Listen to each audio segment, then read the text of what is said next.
হাতজোৰ কৰি সদৌ বিধানসভা আৰম্ভ হোৱাৰ সময়তে অনুৰোধ কৰিছিলোঁ যে মোক আজি বিষয়টো উত্থাপন কৰিবলৈ দিব। মই যেতিয়া কথাখিনি আৰম্ভ কৰিছিলোঁ লগে লগে সংসদীয় পৰিক্ৰমা মন্ত্ৰী পীযুষ হাজৰিকাই অধ্যক্ষক বন্ধ কৰিবলৈ দিলে।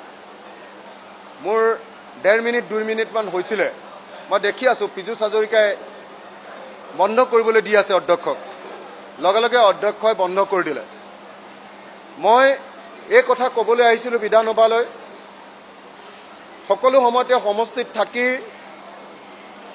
সকলো সময়তে সমষ্টিৰ মানুহৰ দুদৰ্শাৰ লগত একেলগতে উঠি বহি শুই পানীৰ মাজত থাকি ৰাতি আহিছিলোঁ যে বিধানসভাত যদি কথাটো ভালকৈ উত্থাপন নকৰোঁ তেতিয়াহ'লে প্ৰকৃত অৰ্থত এই সমস্যাটোৰ কেতিয়াও সমাধান নহ'ব। উজনি অসমৰ প্ৰথমটো মহাপ্ৰলয় ইতিহাসৰ 1950 চনৰ বৰ ভূমিকম্পৰ পাছত নামনি অসমত এনেকুৱা এটা মহাপ্ৰলয় হৈছিলে বলবলাত। সেইকাৰণে মই বিধানসভাত কৈছিলোঁ যে এইটোক নেশ্যনেল কেলামিটি, যেনেকৈ ধৰক উৰিষ্যাত কেতিয়াবা ঘূৰ্ণী বতাহ আহিলে, কেৰেলাত যেতিয়া সাগৰৰ ঢৌ আহিলে মানুহ মৰে, তেনেকৈ এইটো এটা ৰাষ্ট্ৰীয় দুৰ্যোগ ৰূপে ঘোষণা কৰিব লাগে আৰু তাৰ কাৰণে বিধানসভা আৰু চৰকাৰে প্ৰস্তাৱ লৈ কেন্দ্ৰীয় চৰকাৰলৈ পঠিয়াব লাগে। এই কথাটো মই ক'বলৈ আহিছিলোঁ। সেই বাক্যটো কৈ শেষ কৰিবলৈ মই নাপালোৱে। অধ্যক্ষ ডাঙৰীয়াক মোক বন্ধ কৰি দিলে।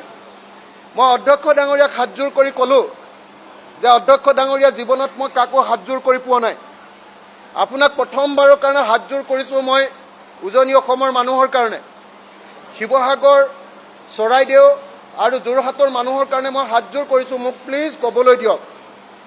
অধ্যক্ষ ডাঙৰীয়াই মোক নিদিলে। তেতিয়া মই সংসদীয় পৰিক্ৰমা মন্ত্ৰী পীযুষ হাজৰিকাক হাতজোৰ কৰি ক'লোঁ, সংসদীয় পৰিক্ৰমা দপ্তৰৰ মন্ত্ৰী, আপোনালোকে মোক অকণমান ক'বলৈ সুযোগ দিয়ক।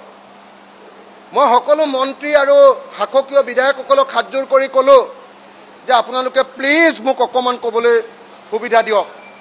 তাৰপিছত মই বিৰোধী দলক, মই লিডাৰ অফ দ্য অপজিশ্যনক নিজে গৈ কৈ থৈ আহিছিলোঁগৈ।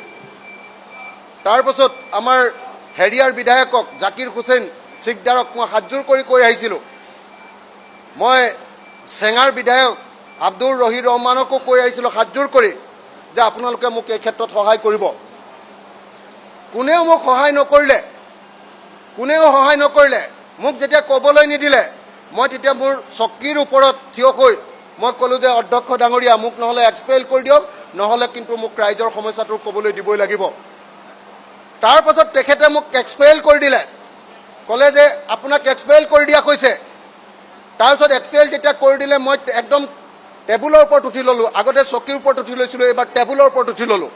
মই ক'লোঁ যে মোক জীৱনৰ কাৰণে বিধায়ক পদৰ পৰা খেদি দিয়ক, গোটেই জীৱনৰ কাৰণে বিধায়ক পদৰ পৰা খেদি দিয়ক। কিন্তু এই মহা দুৰ্যোগৰ সময়ত যদি এই বিধানসভাত আলোচনা কৰিব নোৱাৰোঁ, তেতিয়াহ'লে মই বিধায়ক হৈ থাকি একো লাভ নাই।